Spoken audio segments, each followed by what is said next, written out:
تبرج الجاہلیۃ الاولی واقمنا الصلاۃ وآتینا الزکاۃ واطعنا اللہ ورسولہ.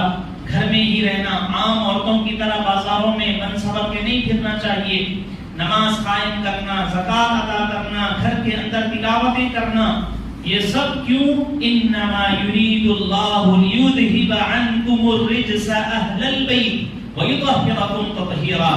اللہ تعالیٰ کہتے ہیں کہ یہ سب حکم اللہ اس لیے دے رہے ہیں، اللہ چاہتے ہیں انما یرید اللہ لیذھب عنکم الرجس، سب تمام گندگی آپ سے ختم ہو جائے اور اللہ تعالیٰ تم کو وَيُطَهِّرَكُمْ تَطْهِيرًا، اللہ تم کو سب سے زیادہ پاکیزہ بنا دے. یہ خطاب اللہ تعالیٰ نے خاص ازواج مطہرات کو ہی کہا ہے. اس سے پہلے کی دو آیتوں میں اللہ تعالیٰ نے فرمایا یا ایھا النبی قل لازواجک ان